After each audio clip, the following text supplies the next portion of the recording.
할렐루야, 반갑습니다. 2024년 새해가 밝았습니다. 저는 미주 웨슬레 부흥정도단 20대 단장을 맡고 있는 뉴드림교회 김남성 목사라고 합니다. 하나님은 2024년을 우리에게 새롭게 주셨습니다. 오늘 말씀을 준비하면서 다시 일어나라는 주제로 하나님의 말씀에 의해서 다시 일어나 세상을 변화시키고 기도하며 하나님의 말씀을 전한 우리 선배 목사님들의 뒤를 따라 우리 신년 축복 성회를 열었습니다. 4일간 진행되는 이 축복 성회를 통해서 우리 미주 웨슬리 부흥 전도단 협력교회와 모든 성도들이 새로운 신년에 다시 일어나 힘을 다하는 귀한 성도 되시길 바랍니다. 미주 웨슬레 부흥 전도단은 1981년에 시작하여 지금까지 43년의 역사를 가지고 있는 감리교회 부흥운동, 기도운동, 전도운동입니다. 기도와 말씀, 그리고 선교와 전도, 그리고 차세대에 주의 말씀을 증거하고자 수많은 목사님들의 대를 이어 지금까지 오게 되었습니다. 앞으로도 미주 웨슬레 부흥 전도단을 위해서 기도해 주시고 이번 2024년 신년 축복 성회를 통하여 다시 한번 하나님 앞에서 부름받은 자가 많이 나오는 성회가 되기를 주의 이름으로 축복합니다. 감사합니다. 창조의 하나님, 새해를 허락하신 은혜에 감사드립니다. 이 어두운 세상 빛으로 오신 예수님을 경배하고 예배하는 우리들의 마음에 새 날을 맞이할 수 있도록 하시고 이 아침 2024년 신년 축복 새벽 성회로 모여 함께 기도하게 하신 은혜에 참으로 감사합니다. 여전히 세상에는 들려오는 포성과 분열과 차별의 소리가 있습니다. 주님, 창조의 질서를 회복하도록 이 시간 하나님의 말씀으로 우리를 새롭게 하여 주옵소서. 우리 안에 믿음과 소망과 사랑으로 하나 되는 아름다움을 회복시켜 주옵소서. 이 땅의 교회들을 통해 세상이 참된 구원의 소식을 듣게 하시고 하나님의 사랑을 경험하게 하여 주옵소서. 오늘 강원군 목사님을 통해 전해주시는 하나님의 말씀의 능력으로 우리를 다시 일으켜 주시고 다시 복음 앞에 서게 해주시고 다시 각자에게 주신 사명을 잘 감당하도록 모든 성도들의 삶과 각 가정과 교회를 지켜 주옵소서. 빛으로 오신 예수님의 이름으로 간절히 기도합니다. 아멘. 내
오늘 우리에게 주신 하나님의 말씀은 마태복음 말씀입니다. 13장 10절에서부터 13절 말씀이고 설교 제목은 왜 말씀을 생명처럼 가까이 해야 하는가입니다.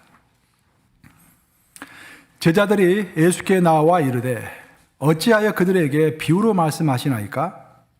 대답하여 이르시되 천국의 비밀을 아는 것이 너희에게는 허락되었으나 그들에게는 아니 되었나니 12절 13절 합독합니다. 시작. 무릇 있는 자는 받아 넉넉하게 되되 없는 자는 그 있는 것도 빼앗기리라.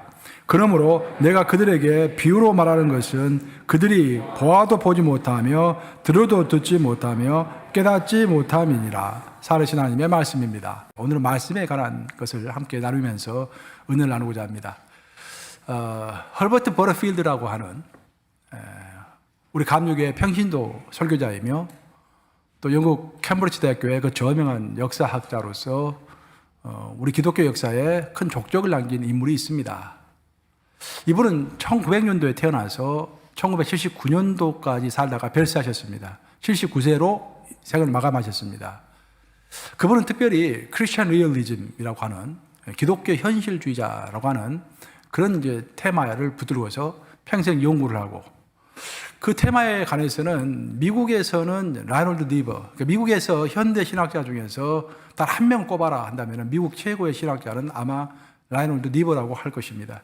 그 사람이 연구했던 분야가 이제 크리스천 리얼리즘, 기독교 현실주의자, 이제 연구의 대가였다고 한다면 그 쌍벽을 이룬 사람이 버터필드였습니다. 이 버터필드가 젊은 시절에 평신도 이제 설교자였기 때문에 한 번은 영국 시골 교회에서 초청을 받아가지고 집회를 인도하러 갔습니다. 뭐 오늘날에야 우리가 이제 부흥 집회를 하면 보통 2박 3일 이렇게 뭐 그렇게 집회를 인도하는데 웨슬리가 살았을 당시에 영국에서는 텐트 리바이벌이라고 했죠. 텐트를 치면서 사람들이 거기서 밥을 해 먹으면서 보통 2주 내지 3주를 이렇게 부흥 집회를 합니다. 그래서 한 번 시작하면 일주일 이상을 가는 거예요. 꽤 오랜 기간 이제 부흥 집회를 인도하는 것입니다. 근데 버터필드가 그 시골에 갔더니 그 시골 교회에서는 런던에서 큰 손님이 오셨다고 그래가지고 교인들이 회의를 했습니다. 이분을 어디에다 모실 것이냐. 그래서 신청자를 받았는데 어떤 노부부가 손을 크게 들어가지고 꼭 우리 집서 모시고 싶습니다. 그렇게 해가지고 그 노부부 집에 가서 머물게 되었습니다. 근데 문제는 그 노부부가 나이가 연세가 좀 지극히 드셔가지고 요리하는 것이 아무래도 좀 힘들어 하셨습니다. 그 집 정동 상태가 깨끗하지 못했습니다. 그래서 교회 지도자들이 그 모습을 보고서 이게 안 되겠다. 좀 노부부한테는 섭섭할 수 있겠지만 강사를 좀 좋은 곳에 모셔야겠다라고 생각을 해가지고 다른 집으로 선정을 하고 노부부에게 이제 상의를 해가지고 아무래도 강사님을 좀 더 이제 편안한 곳에 모셔야겠습니다. 좀 집도 크고 좀 이렇게 젊은 사람 집으로 모셔야겠습니다. 해가지고 그쪽으로 옮기게 된 거예요. 그래서 교회 지도자들이 이제 버터필드에게 통보를 합니다. 장소를 옮기게 되었으니 짐을 싸세요. 그래서 버터필드가 그 말 듣고 이제 짐을 싸겠습니다 하고 짐을 열심히 싸고 있었는데 그 중에 성령께서 성경 구절 하나를 마음속에 딱 얹혀주셨습니다. 그게 바로 누가복음 10장 7절 말씀인데 한번 같이 읽어보겠습니다. 뭐라 했는지 읽습니다. 시작.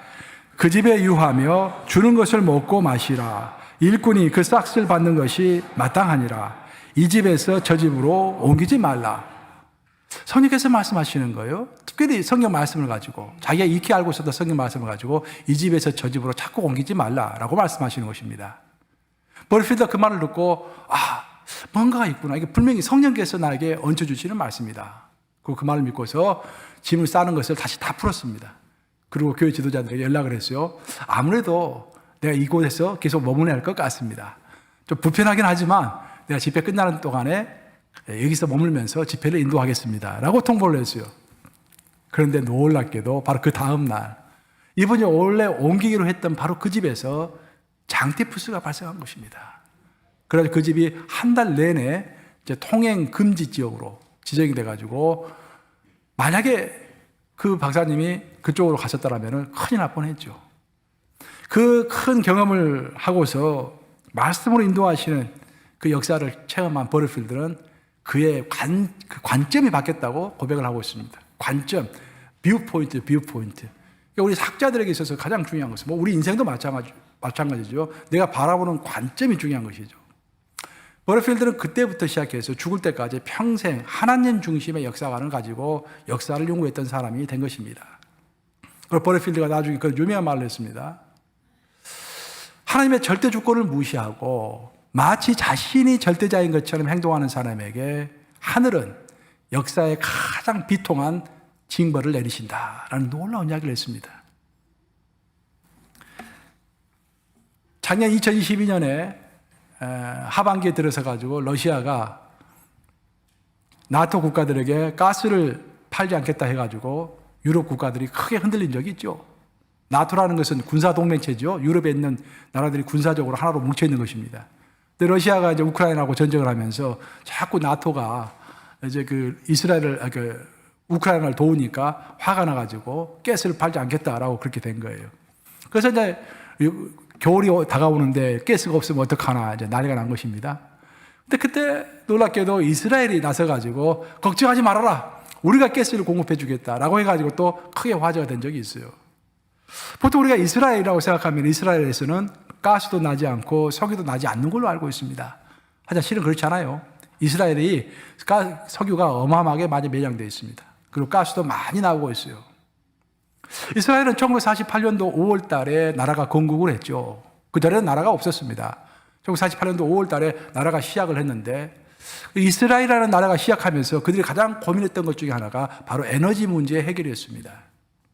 왜냐하면 그 근방에는 산유국들이 많이 있죠. 사우디아라비아, 아랍에미레이트, 석유들이 굉장히 많이 나는 나라들인데 그 나라들이 이스라엘은 우리의 적국이다라고 해가지고 이스라엘에다가는 석유와 가스를 팔지 않겠다라고 선포를 한 거예요.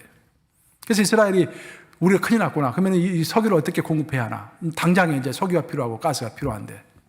그래가지고 석유를 찾기 위해서 1950년도부터 대대적으로 이스라엘 전체를 이렇게 탐사를 했습니다. 석유가 날 만한 곳, 그러니까 사우디아라비아와 가까운 곳, 그 근방을 중심으로 해가지고 많이 탐사 작업을 했음에도 불구하고 석유를 전혀 찾지 못했습니다. 그래서 포기한 상태에 있었어요. 그래서 상당히 어려운 상태에 있었는데 그때 한 청년이 의문을 품기 시작한 것입니다. 아니 가나안 땅은 분명히 하나님이 축복하신 땅이라고 했는데 아니 옆에 있는 나라들에서는 다 그렇게 많은 석유가 나고 가스가 나는데 왜 이 땅에서는 석유와 가스가 나지 않겠는가? 분명히 여기에도 하나님께서 석유와 가스를 묻어두었을 것이다 라고 생각하기 시작한 것입니다.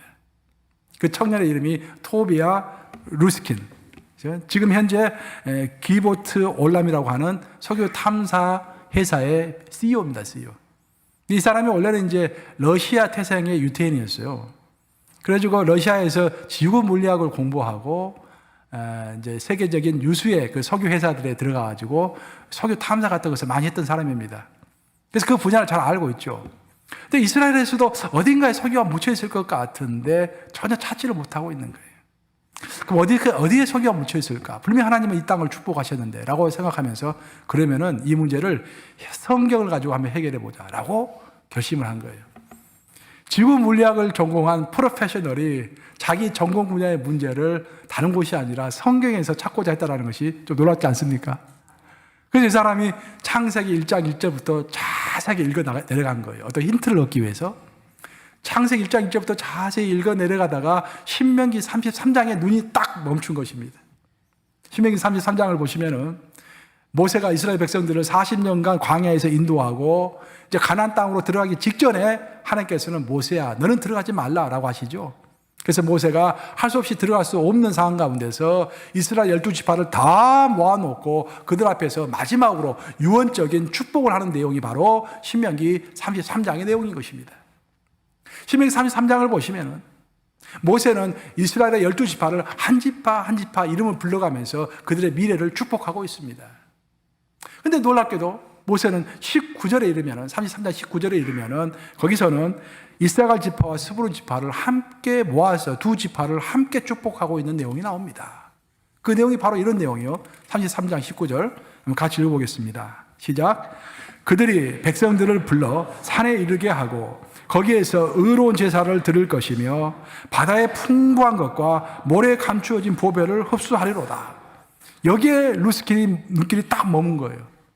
아니 바다의 풍부한 것은 좀 이해가 되죠. 어느 정도 물고기를 많이 주신다든지 그런 것이 있기 때문에. 근데 모래에 무슨 보배가 묻혀 있을까? 모래에 묻혀있는 보배는 뭐다? 감추었다 있잖아요. 감추어진 보배는 석유다라고 생각한 거예요. 그렇게 계속해서 33장을 읽어나가는데 24절에 눈이 또 딱 꽂힙니다. 아셀 지파를 축복하는 내용인데 24절 한번 보겠습니다. 함께 읽습니다. 시작. 아셀에 대하여는 일러스되 아셀은 아들들 중에 더 복을 받으며 그의 형제에게 기쁨이 되며 그의 발이 기름에 잠길지로다. 여기에 이르자 루스킨이 박수를 딱 쳤습니다. 바로 이거다. 그의 발이 기름에 잠길지어다. 그러면은 스불론 지파가 살았던 곳과 아셀 지파가 살았던 곳이 어딘가 찾아보았어요. 거기선 여호수아서를 읽어보면 나오죠. 여호수아서를 읽어보면 땅을 분배받을 때 스불론 지파는 갈릴리 호수하고 지중해, 이스라엘 땅의 서쪽은 지중해죠. 지중해 그 가운데 땅을 스불론 지파가 받았습니다. 아셀 지파는 이스라엘의 최북쪽의 왼쪽, 지중해 쪽에 붙어있는 왼쪽, 바다에 잡혀있는 그 지역을 땅으로 분배받았어요. 그 한국으로 말하면은 한국의 북쪽에 바다에 접해있는 서쪽이니까 인천 같은 곳이죠. 인천 같은 곳. 바로 이거다.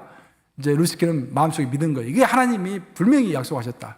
바로 그 근처의 땅을 탐색하면은 석유와 가스가 분명히 나올 것이다 라고 신념을 가지고 발굴하기 시작한 거예요.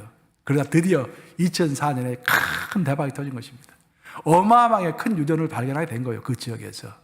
더 놀라운 것은 그 지중해, 그 바다에 풍성한 것이 있다라고 했잖아요. 19절에 바다에 풍성한 것, 머릿속에 감추어진 것, 너 발이 기름에 찰 것이다. 그랬잖아요. 바다에 풍성한 것이 있을 것이다. 그 지중해에 분명히 뭐가 있을 것이다. 라고 탐색을 했는데 아셀 지파가 있는 그 근방에 지중해를 탐색했는데 거기에서 어마어마하게 큰 2개의 가스 유전을 발견한 거예요. 그 가스를 이번에 유럽에다가 공급하겠다고 큰 소리를 친 것입니다. 이렇게 하나님은 우리에게 말씀을 통해서 영감을 주십니다. 우리가 인생을 살아가면서 하루하루 내가 어떻게 살 것인가, 무엇을 동원해서 이 문제를 해결할 것인가, 어떤 구체적인 방법을 아는 것도 중요하지만 사실 방법보다 훨씬 더 먼저 우리가 해야 할 것은 영감을 얻는 것입니다. 하나님이 우리를 통해서 내가 내 평생을 무엇을 위해서 살아갈 것인가, 어떤 것을 위해서 어떤 방식으로 살아갈 것인가, 그 영감을 주시는데 그 영감을 받아야만이 우리가 방향성을 잡는 거예요. 루스킨이 아셀 지파가 살았던 지역, 스불론 지파가 살았던 지역, 그곳에 분명히 뭔가 있을 것이다. 영감을 받고서 방향성을 잡은 것입니다. 그러고 나서 하나님께서는 우리와 소통하기를 원하시는 하나님이십니다. 하나님께서 우리와 소통하실 때 물론 하나님께서는 기적과도 같은 하나님의 음성을 들려주시기도 하고 또 어떤 큰 홍해바다를 가르치기도 하고 또 죽은 자를 혈류병을 앓은 여인을 살리신 것처럼 죽은 자 같이 된 자를 살리기도 하시는 그런 기적과도 같은 방법을 통해서도 우리와 소통하시는 것은 맞습니다. 하지만 대부분의 경우 하나님은 우리에게 평상시 소통하시는 방법은 말씀을 통해서 소통하시는 것입니다. 성경 말씀을 통해서, 설교 말씀을 통해서, 또 주변 사람들의 말을 통해서, 말씀을 통해서 대부분이 하나님은 소통하시는 것입니다. 버트필드도 평상시에 성경을 읽었던 사람이기 때문에 그 누가복음 10장 7절 말씀을 익히 알고 있었기 때문에 성령께서 그 말씀을 딱 터치해 주셨을 때 단방에 하나님의 의도를 알아차릴 수가 있었던 것입니다. 오늘 본문의 말씀은 참 놀라운 말씀입니다. 예수님께서 많은 사람들 앞에서 설교를 하셨는데 놀랍게도 어떤 사람들은 예수님의 설교를 다 깨달아 안 반면에 어떤 사람은 예수님의 설교를 깨달아 알지 못했다고 되어 있습니다. 예수님은 사람들을 가르치실 때 어떤 특징이 있으셨는데 그 특징은 뭐냐면은 자기들이 잘 아는 제자들, 예수님께 헌신되어 있는 사람들을 가르치실 때는 보통 평범한 말로 가르쳐 주셨습니다. 이해하기가 쉽죠. 근데 헌신되지 않은 사람들, 예수님을 잘 모르는 사람들을, 그 군중들을 가르치실 때는 항상 비유로, 패러블이라고 그러죠. 비유로 말씀하시다라는 거예요. 근데 비유는 여러분도 아시다시피 해석이 필요합니다. 열처녀의 비유. 예수님께서 열처녀의 비유를 말씀하셨어요. 그러면 열처녀가 누구를 말하는 건가? 그래서 등불이라고 했는데 등불은 무엇을 상징하는 것인가? 기름을 채우라고 했는데 그럼 기름이 무엇을 이야기하는 것인가?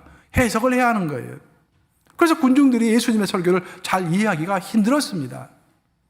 그래서 제자들이 묻는 거예요. 예수님, 왜 우리를 가르치실 때는 평범하게 말씀하시다가도 이 대중들을 향해서 설교하실 때는 어렵게 비유로 말씀하십니까? 그렇게 물어본 거예요. 오늘 본문에 그렇게 나와 있잖아요. 예수님이 답변하십니다. 천국의 비밀은 너희에게는 허락되어 있지만 저들에게는 허락되어 있지 않다. 오늘 본문과 똑같은 세팅에서 언급이 되고 있는 누가복음에서 똑같은 말이 나오는데 누가복음 8장 10절에서는 이렇게 이야기를 하고 있습니다. 한번 같이 읽어보겠습니다. 시작.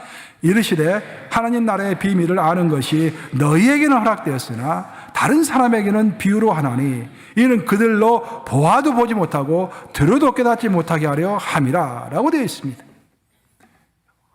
놀랍습니다. 허락이라는 단어가 중요해요. 하나님께서 우리 예수님께서 설교를 통해서 제자 훈련을 통해서 어떤 가르침을 주시는데 그 예수님의 가르침을 어떤 사람은 이해하는 것이 예수님의 말씀을 이해하는 것이 허락되었지만 어떤 사람에게는 예수님이 고의로 그 사람이 예수님의 말씀을 깨달아 알지 못하게 하셨다라는 그런 말씀입니다. 좀 불공평하지 않아요? 다 같이 앉아가지고 예수님의 말씀을 듣고 다 깨닫고자 하는데 왜 어떤 사람에게는 고의로 예수님이 깨닫지 못하도록 하셨을까? 왜 그랬을까? 거기에 대한 답변도 예수님이 하셨습니다. 그 답변 내용이 바로 마태복음 7장 6절 말씀인데 한번 같이 읽어보겠습니다. 시작.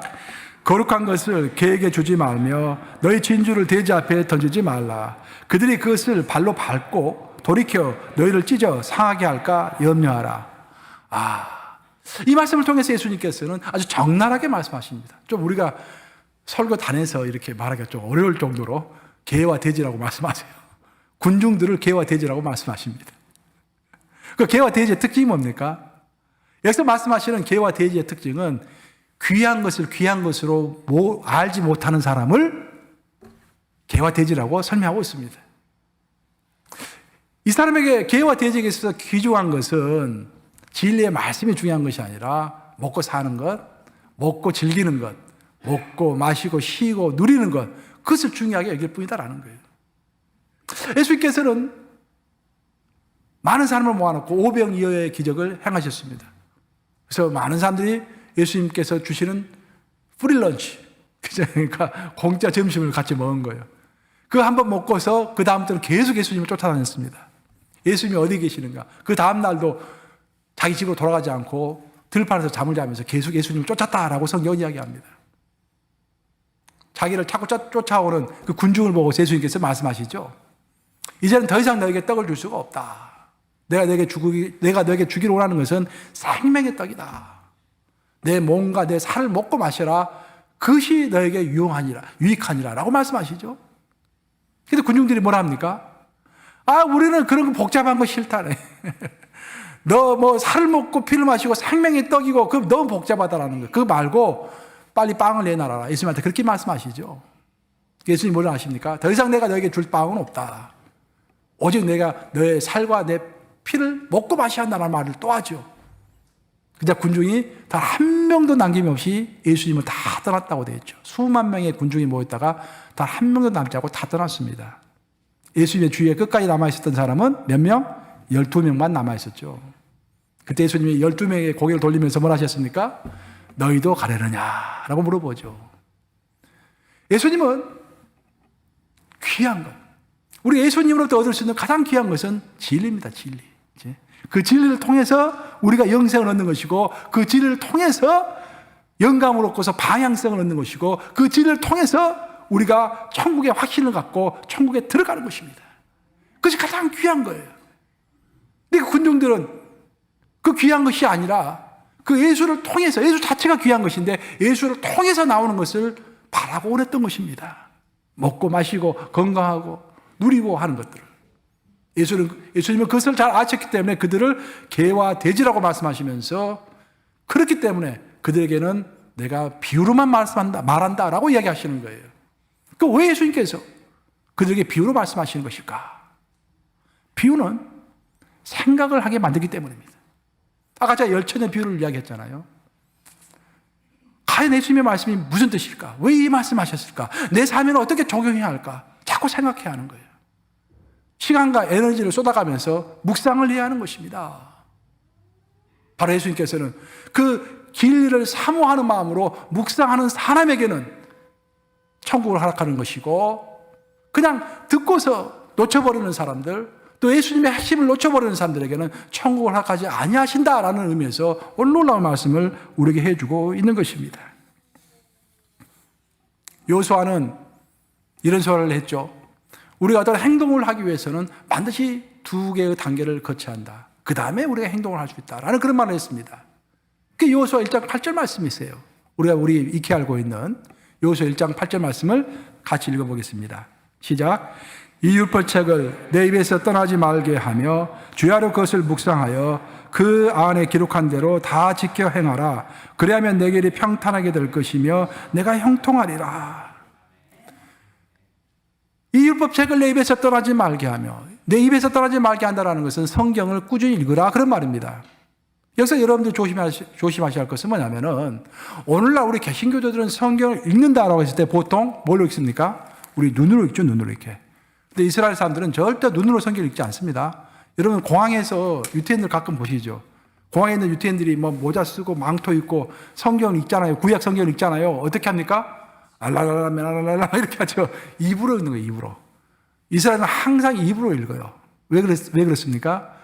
입으로 읽으면, 말씀을 읽으면은 가장 먼저 내 귀가 그 말을 듣고, 내 영혼이 그 말을 듣고, 천사가 그 말을 듣고, 사탄이 그 말을 듣고 물러가는 것입니다. 그렇죠? 소리는 굉장히 중요한 거예요. 소리는 영계와 현계를 연결하는 통로입니다. 그래서 이사야 같은 그 위대한 말씀 읽을 때는요, 크게 소리 내서 읽어야 돼요. 그 영이 막 나에게 막 쏟아져 들어오는 거예요. 예. 대단한 말씀. 읽는 것들이 그렇게 중요합니다. 기도할 때도 소리 내서 하는 기도가 얼마나 중요한지 몰라요. 침묵 기도는 박사과정에 있는, 영적인 박사과정에 있는 사람들이 침묵 기도 하는 것이고, 시작하는 사람들은 소리 내야 돼. 소리 내서 발성해서 기도하는 방법을 먼저 익힌 다음에, 그 다음에 침묵 기도를 하는 거예요. 그래서 다시 여호수아 1장 8절 말씀 한번 띄워보세요. 보시면 이렇게 되어 있어요. 이 율법책을 내 입에서 떠나지 말게 하며, 이 말은 항상 읽으라 그런 말이에요, 성경을. 그 다음에 주야로 그것을 묵상하며. 자, 읽는 것은 우리가 앉아가지고 바쁘기 때문에 15분, 20분 이렇게 뭐 길게는 1시간, 2시간 성경 말씀 읽을 수 있어요. 하지만 그 다음에는 우리가 설거지도 해야 되고, 직장 가서 일도 해야 되고, 컴퓨터도 쳐야 되고, 그쪽 운전도 해야 되고, 그때 묵상하라 그런 말이에요. 어떻게? 주야로. 여호수아는 말을 타고서 싸우는 장군이었죠, 장군. 여호수아도 장군으로 싸우는 그 바쁜 와중에서도 하루에 1시간씩 뭐 30분씩 성경책을 읽었을 것입니다. 그 성경책을 읽고서 그 영감을 받은 말씀을 딱 마음속에 기억하고서 말 타고 싸우는, 하루 종일 싸우면서 그 말씀을 의지하면서, 그 말씀을 기억하면서, 그 말씀을 묵상하면서 싸웠던 거예요. 그게 묵상하라는 거예요. 계속 와서 한번 띄워보겠습니다. 8절 보시면 그 다음에 그 안에 기록한 대로 다 지켜 행하라. 즉, 첫째는 성경 말씀을 입에서 떠나지 말게 하고, 두 번째로는 묵상한 다음에 그것을 바탕으로 해서 행동하라라는 거예요. 그렇게 행동하면은 내 길이 평탄할 것이라 내가 형통할 것이다. 우리가 진짜 바라는 게 뭐예요? 우리가 형통하기를 원하잖아요. 내 길이 평탄하기를 원하잖아요. 근데 왜 내 길이 평탄하지 않을까? 왜 내가 형통하지 않을까? 그것은 너무 서둘러서 행동하기 때문입니다. 하나님은 이렇게 우리에게 말씀하시잖아요. 너희는 내 앞에서 잠잠하라. 그죠? 잠잠하라. 세상에서는 빠르게 많은 일을 하는 사람이 효과적인 사람이고, 생산성이 높은 사람이고, 성공할 확률이 높은 사람입니다. 그 세상의 방식이에요. 근데 성경의 방식은 정반대입니다. 성경의 방식은 멈춰있는 사람이 승리자이고, 멈춰있는 사람이 고단수자입니다. 세상에서는 생산성을 따지죠. 그 생산성은 얼마나 많이 기계를 돌리느냐, 짧은 시간 내에 얼마나 많은 기계를 돌려가지고 얼마나 많은 물건을 만들어내느냐, 거기에 달려있는 거예요. 하지만 영적인 세계는 정반대입니다. 멈추는 시간이 많아질수록 우리가 영적인 생산성이 더 높아지는 거예요. 말씀을 읽기 위해서 나를 멈추고, 묵상하기 위해서 내가 멈추고, 기도하기 위해서 내가 멈출수록 내 생산성은, 영적인 생산성은 더 높아지는 것입니다. 우리가 말씀을 묵상해야 한다라고 했을 때, 말씀 묵상을, 우리가 묵상해야 할 말씀이 무엇이냐? 칼바르트는 그런 이야기를 했어요. 제가 이제 가끔씩 칼바르트 이야기를 하는데, 칼바르트가 너무 이제 중요한 신학자이기 때문에 제가 이야기하는 거예요. 우리 근대, 현대 신학의 초석을 닦은 사람이, 이제 우리 개신교 신학의 초석을 닦은 사람이 칼바르트이기 때문에, 칼바르트는 크게 두 가지로 이제 우리에게 큰 교훈을 주었어요. 첫 번째 우리에게 교훈을 준 것은 뭐냐면은, 우리는 노력한다 해서 하나님을 아는 것이 아니라 하나님이 우리에게 가르쳐 주신 만큼만, 하나님이 자기 자신에 대해서 계시해 주신 것만큼만, 리빌 하신 것만큼만 우리가 하나님을 알 수 있다. 얼마나 놀라운 말씀입니까? 칼바르트 전에는 우리가 예수님을 알려고, 하나님을 알려고, 성령을 알려고 성경을 들이들이 파고 기도하고 그러면 우리가 더 많이 하나님을 알 수 있다고 생각했어요. 칼바르트는 그것이 아니라는 것입니다. 하나님의 의도에서 자신에 대해서 우리에게 가르쳐 주신 만큼만 우리가 하나님을 이해할 수 있다는 거예요. 우리의 생각의 관점을 완전히 바꿔버리는 거예요. 두 번째로 칼바르트가 위대하게 우리에게 가르쳐 줬던 것은 뭐냐면은, 우리가 하나님의 말씀이라고 했을 때 그 말씀은 무엇인가? 그건 세 가지로 이야기했습니다. 첫째, 말씀이 육신이 되어 이 땅에 오셨다라고 했는데, 말씀이 육신이 되어서 이 땅에 오신 분이 누구십니까? 예수님이시죠. 그 예수님, incarnated word, 성육신하신 말씀, 즉 예수님 자체가 말씀이다라는 거예요. 맞는 말씀 아닙니까? 말씀이 육신이 돼서 이 땅에 오셨으니까. 그러니까 우리는 예수님을 기억하면은 그 말씀의 의도가 무엇인지, 그 말씀의 깊은 뜻이 뭔지를 알 수 있다라는 거예요. 예수님을 관찰하고 예수님의 인생과 예수님의 인격과 예수님의 사역을 관찰하고 묵상해 보면은 하나님의 의도를 알 수 있다라는 것입니다. 그것이 첫 번째 말씀이라는 거예요. 두 번째 말씀이 written word, 쓰여진 말씀. 모세를 통해서 하나님께서는 율법을 주시고 그래서 책에 기록하라라고, 돌판에 기록하라라고 했죠. 그리고 사도들을 통해서 하나님께서는 기록함으로, 종이에 기록함으로 인해서 신약 성경이 생겼죠. 적혀진 말씀, 우리가 말하는 이 성경 말씀을 이야기하는 거예요. 그 세 번째 말씀이 바로 선포된 말씀, preached word. 지금 제가 여러분들에게 말씀을 선포하고 있지 않습니까? 하나님께서 특별한 사람을 선택하셔가지고 영감을 주셔서 하나님의 말씀을 대언하게 하시는 것입니다. 대언하게 하시되 시대에 맞는 말씀으로 대언하게 하시는 거예요. 만약 설교자가 성경만 그대로 여러분들에게 외친다고 한다면 설교가 필요 없을 것입니다. 설교는 왜 필요한가? 설교는 성경 2000년 전에 쓰여진 글이지만 2000년 전에 쓰여질 때 그 원리는 그대로 2000년 전이나 지금이나 프린시플, 원리는 똑같이 있지만 그 컨텍스트, 그 상황은 2000년 전 상황과 오늘의 상황이 다르잖아요. 그래서 2000년 전에 쓰여졌던 성경 말씀의 그 원리를 붙잡고서 2023년의 현실에 어떻게 그 원리를 적용할 것인가를 가르쳐 주는 것이 바로 설교인 것입니다. 그래서 칼바르트는 항상 그런 이야기를 했죠. 한 손에는 성경을 들여야 한다. 설교자는 한 손에는 성경을 들여야 되지만 한 손에는 신문을 꼭 들여야 한다. 이것만 들고 있으면 설교할 필요가 없는 거예요. 성경 공부하면 되는 거예요. 또 이것만 들고 있으면 굳이 강단을 쓸 필요가 없는 거예요. 대학교에 가서 강의하면 되는 거예요. 설교자는 성경과 신문을 같이 들고서 2000년 전에 쓰여진 말씀을 2023년 현실에 어떻게 적용할 것인가. 즉, preached word. 그것이 바로 2023년에 말씀하시는 하나님의 말씀이다. 그래서 우리 기독인들이 하나님의 말씀을 묵상한다라고 했을 때는 incarnated word, 즉 보여주신 말씀, 예수님이시죠. 우리 눈으로 보여주셨잖아요. 보여주신 말씀. 그리고 쓰여진 말씀, 그 써주신 말씀이죠. 성경 말씀. 그리고 들려주시는 말씀, 귀로 들려주시는 설교 말씀. 이 세 가지를 묵상함으로 우리가 하나님의 뜻을 다 알 수 있고 영감을 받고서 인생을 살아갈 수 있다라고 칼바르트는 말을 한 것입니다. 사도 바울은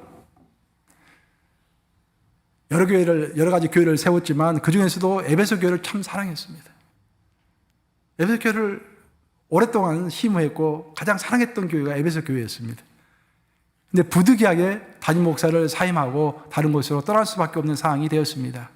핍박이 심했고 교회 내부에서 분란이 심했고 참 어려웠습니다. 사도 바울은 눈물을 머금고 교회를 떠나면서 에베소 교회 장로들 다 불러 모았습니다. 그 에베소 장로들에게 마지막 유언의 말을 하죠. 그 말씀이 뭐였습니까? 지금 내가 여러분에게 주와 및 그 은혜의 말씀께 부탁하노니 그 은혜의 말씀이 여러분을 능히 든든히 세우사 거룩히 하심을 입은 모든 자 가운데서 기업이 있게 하시리라. 그 말씀을 마지막 말씀으로 에베소 교회 장로들에게 남겼습니다. 그 말씀을 잘 음미해 보면은 사도 바울은 자기가 세웠던 에베소 교회를 떠나면서 많은 염려가 되었습니다. 이 교회가 앞으로 잘 운영이 될 것인지, 이 교회가 든든하게 서나갈 것인지. 왜냐하면 그 당시에는 초대교회 시절이었기 때문에 많은 핍박이 있었습니다. 교리도 제대로 정립이 되었지 않았기 때문에 많은 이단들도 아주 많았습니다. 그러니까 이 교회를 어떻게 할 것인가? 사도 바울은 그 교회를 그 누구에게, 인간에게 맡기지 않았습니다. 어떤 프로그램에게 맡기지도 않았어요. 오직 사도 바울은 주와 및 그 은혜의 말씀, 이 두 가지에다가 이 교회를 맡긴다라고 이야기하고 있습니다. 예수 그리스도에게 그 교회를 맡기고 예수 그리스도의 말씀에 이 교회를 맡긴다라고 이야기하는 거예요. 만약 예수 그리스도의 말씀만 이곳에 있다고 한다면은 거룩히 하심을 입은 모든 자 가운데 기업이 있게 하시라. 기업, 인헤리턴스 아닙니까? 인헤리턴스, 열매를 이야기하는 거예요. 어떤 이 교회에 프로그램이 없다고 할지라도, 이 교회에 어떤 자금이 없다고 할지라도, 돈이 없다고 할지라도, 이 교회에 어떤 성도의 숫자가 적다고 할지라도 하나님의 말씀만 있으면은 그 거룩한 말씀이 너희를 능히 든든히 세우사 거룩하심을 입은 모든 자 가운데서 인헤리턴스, 기업, 열매가 반드시 있을 것이다 라고 선포한 것입니다. 교회라는 것이 바로 그런 것이에요. 우리가 교회를 떠나면서 또 교회를 이렇게 함께 세워나가면서 무엇을 세워나갈 것 같습니까, 여러분? 성도가 많이 모여야 할 것 같습니까? 교회에 예산이 풍성히 할 것 같습니까? 예산이 떨어지면 우리가 많이 고민을 해야 합니까? 아니라는 거예요, 사도 바울은. 오로지 그 교회가 현재 성도의 가운데 하나님의 말씀이 얼마나 풍성한가! 그 말씀만 풍성하면은 고민할 것이 아무것도 없다는 것입니다. 현재의 말씀이 풍성하면은 언젠가는 그 말씀이 스스로 열매를 맺어서 기업이 있게 하시리라. 기업 있게 하시라. 그것은 교회만 해당되는 이야기가 아니라 우리 개인의 삶도 똑같습니다. 우리가 인생을 살아갈 때 얼마나 여러 우여곡절이 많습니까? 부부도 헤어지는 판에 친구가 헤어지는 것도 뭐 다반사고, 그렇죠? 어제는 죽을 것처럼 서로 좋아지고 죽을 것처럼 이렇게 살다가 오늘 원수가 돼가지고 얼굴도 쳐다보지도 않고 그런 사람도 많잖아요. 이게. 어제는 뭐 아주 사업이 너무 잘 돼가지고 세탁소를 2개, 3개, 4개까지 하다가 오늘 그냥 다 팔아야 하는 그런 상황에 처한 사람도 많고요. 우리가 무엇을 의지해서 이 땅을 살아가야 합니까? 사도 바울의 말씀에 의하면은 오직 그 은혜의 말씀, 그것만 있으면 된다라는 거예요. 그것만 있으면. 그 은혜의 말씀이 우리를 개런티한다라는 것입니다. 우리의 미래를 개런티한다라는 것입니다. 우리 뉴욕 가족도 저는 마찬가지로 생각합니다. 우리가 가장 염려할 것은 우리 성도들이 과연 말씀 안에 있는가? 그 약속의 말씀을 붙잡고 있는가? 성경 1년 1독을 통해서, 성경 통맥을 통해서, 또 각자의 또 큐트를 통해서, 설교 말씀을 통해서 어떤 형식으로든지 성도들이 말씀을 붙잡고 있는가? 그것만 있다고 한다면 이 교회는 비전이 있는 것입니다. 하지만 이 교회가 아무리 풍성하다고 할지라도 돈이 많고 건물이 많고 성도 수가 많고 한다 할지라도 정말 그 은혜의 말씀에 기초가 단단히 서 있지 않으면 언젠가는 언제 그런다는 듯이 모든 것이 일시적으로 흩어질 수가 있다, 그런 말입니다.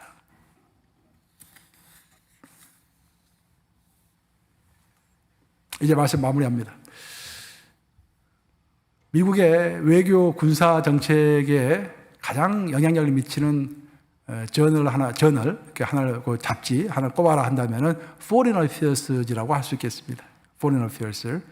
작년 9월달에 센테니얼 이슈를 발행했어요. 100주년제, 100주년을 기념해가지고 이렇게 잡지가 나왔습니다. 격올간주로 이 2달에 한 번씩 나오는 그 잡지입니다.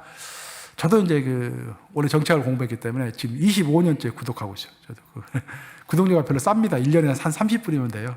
그래서 이제 25년을 계속 구독하고 항상 읽으면서 세계가 어떻게 흘러가는지, 그것을 또 설교에 어떻게 적용할 것인지 영감을 얻고 하는데, 작년에 이제 9월, 10월 달 판에 더 센테니얼 이슈라고 해야죠. 특별하게 왔더라고요. 그래서 쭉 읽어보면서 큰 감동을 받았습니다.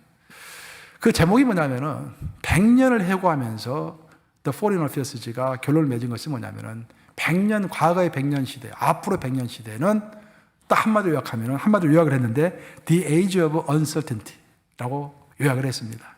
즉 불확실성의 시대. 불확실하다는 거예요. 모든 것이 어떤 경제 이론도 외교 이론도 정치 이론도 제대로 적용되는 것이 하나도 없다는 것입니다. 100년을 흐르고 보니까 다 씨알 데 없다는 거예요. 이게 다. 그렇죠. 경제 이론이 다 맞으면은 경제학자들이 다 최고의 부자가 되겠죠. 주식도 가장 잘 투자할 것이고 공장도 가장 좋은 곳에 투자할 것이고 경제 이론이 다 맞다고 한다면은. 근데 아세요? 경제학자들이 가장 투자를 못 합니다. 책상에서만 잘하고 실전에서는 다 실패하는 거예요. 이게. 정치학자들도 마찬가지입니다. 정치학도 책상에서는 다 맞아떨어져요. 그래서 이론이라는 것이 나오죠. 띠어리가 나오죠. 근데 띠어리 적용되는 것이 제대로 되는 것이 거의 없습니다. 다 예외적인 것들이 발생하고 다 틀어지는 거예요. 그래서 the age of uncertainty. 그래서 the age of uncertainty에 우리는 무엇을 의지하면서 갈 것인가? 그게 이제 화두가 된 거예요. 그 잡지에. 저는 그 해답을 알고 있습니다. 이 uncertainty, 불확실의 시대에 우리가 무엇을 의지하면서 이 땅을 살아갈 것인가? 오직 하나밖에 없을 줄로 믿습니다. 말씀입니다. 말씀. 하나님의 말씀. 천지는 없어지겠으나 하나님의 말씀은 영원하리라. 그죠? 영원하신 말씀. 세상이 급하게 돌아갈수록 우리는 돌아가지 않는 것, 변하지 않는 것을 집중해서 꼭 쥐고 있어야 합니다. 그것이 바로 하나님의 말씀이다라는 거예요. 마지막으로 하나님의 말씀에 대해서 오늘 내가 여러 가지 이야기했는데 한 가지 마지막으로 여러분이 꼭 조심해야 할 것을 언급하면서 설교를 마치고자 합니다. 사도 바울이 이런 이야기를 했습니다. 로마서 10장 2절과 4절에서 이런 놀라운 말씀하셨는데 한번 같이 읽어보겠습니다. 시작. 내가 증언하노니 그들이 하나님께 열심히 있으나 올바른 지식을 따른 것이 아니니라. 그리스도는 모든 믿는 자에게 의를 이루기 위하여 율법의 마침이 되시니라. 사도 바울이 지금 내가 증언하노니 그들이라고 했는데 그들은 이스라엘 백성을 이야기하는 거예요. 이스라엘 백성은 하나님께 열심히 있었다라고 증언합니다. 맞아요. 유대인들이 하나님의 율법을 바꿔서 율법을 지키기 위하여 몸과 마음과 정성을 다 들여서 열심히 신앙생활을 했습니다. 그런데 사도 바울이 봤을 때는 그들에게는 치명적인 한 가지 약점이 있었는데 그것은 그들은 열심은 있었으나 올바른 지식을 따른 것이 아니니라. 올바른 지식이 없었다라는 것입니다. 그래서 우리가 의문점을 갖게 돼요. 아니 이스라엘 백성들은 모세를 통해서 하나님의 율법을 가지고 있었던 그런 사람들인데 어찌 그들에게 올바른 지식이 없다고 할 수 있느냐. 사도 바울의 주장은 뭐냐면 쭉 성경을 로마서 10장을 쭉 읽어보면은 율법을 통해서 하나님이 드러내고자 하시는 것은 앞으로 오실 메시아 예수를 이야기하고 있는데 유대인들은 예수가 빠진 율법만 가지고 열심을 냈다라는 것입니다. 모든 율법의 마침은 예수 그리스도 신이라 라고 사도 바울이 선포했죠. 로마서 10장에서 모든 율법의 마침, 모든 율법의 완성은 예수인데 그 예수가 빠진 열심을 가지고 열정을 냈기 때문에 이스라엘 백성들이 잘못됐다라고 이야기하고 있는 것입니다. 구원받지 못했다라고 이야기하는 것입니다. 그런데 과연 이것이 2000년 전에 있었던 이스라엘 백성들의 만의 문제일까요? 아니면 우리의 문제일까요? 저는 우리의 문제가 될 수 있다고 생각하는 것입니다. 충분히 우리의 문제가 될 수 있습니다. 우리가 열심을 내고 있죠. 성경도 열심히 읽고 뭐 직장인도 열심히 하고 가정도 열심히 꾸리고 열심히 살아갑니다. 근데 그 열심 가운데 예수가 딱 빠져 있는 거야. 이 사람이 성경을 열심히 읽는다고 하는데 예수의 향기가 드러나지 않는 거예요. 예수를 잘 모르는 것입니다. 말은 많이 하는데 성경에 관한 말도 많이 하고 신앙에 관한 말을 많이 하는데 그가 사용하는 단어 가운데서 예수라는 단어가 거의 나오질 않는 거예요. 하루에 수없는 말을 많이 하는데 그 사람 입에서 예수라는 이야기를 들어볼 수가 없다라고 한다면 큰 문제가 있는 것입니다. 미국의 복음주의자들의 아버지라고 보통 이렇게 선생이라고 보통 이야기하는 리처드 포스터, The Celebration of Discipline 썼죠. 영적 훈련과 성장. 우리 교회도 제가 한 5권 구입해서 밑에 지하에 있어요. 여러분 한번 읽어보세요. 제가 그 청년 시절 때 그 영적 훈련과 성장 그 책을 읽고서 얼마나 감명을 받았는지, 와, 이런 책을 쓰시는 분이구나, 이게.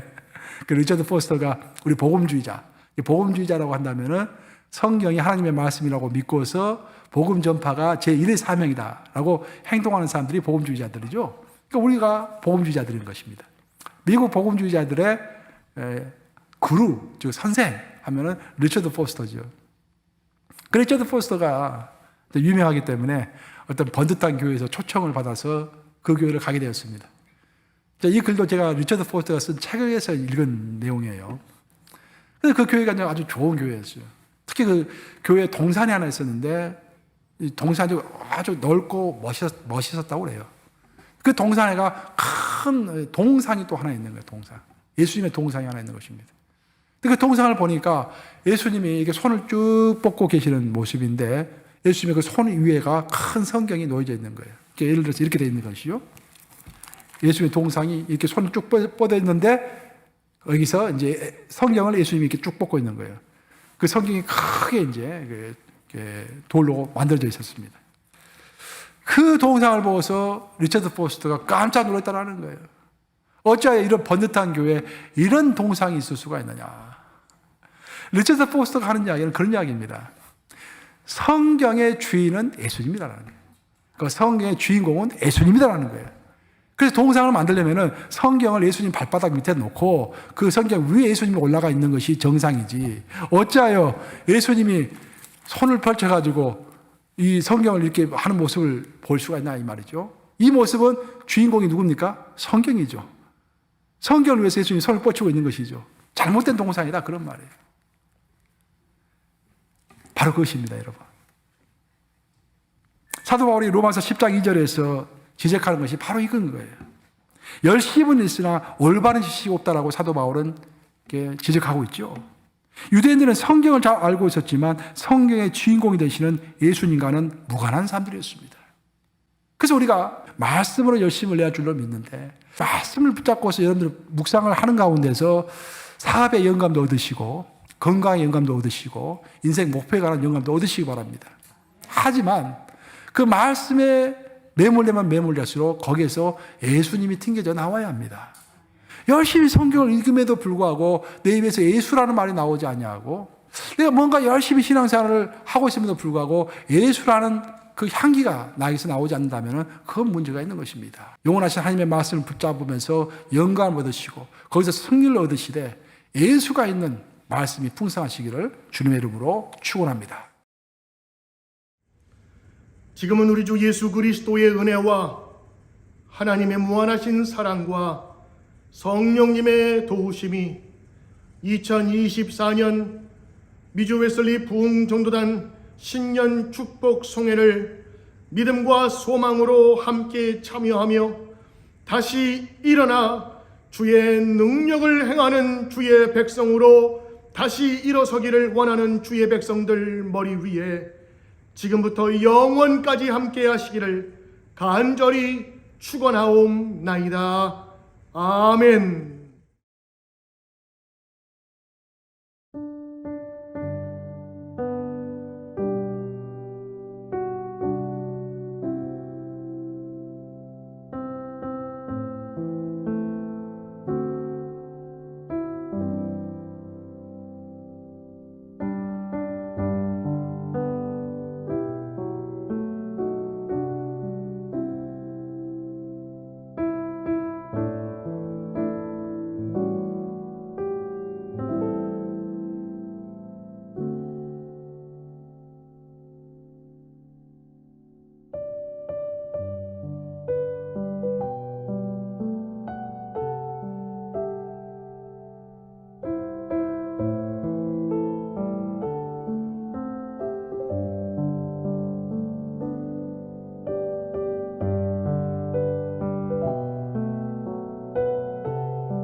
주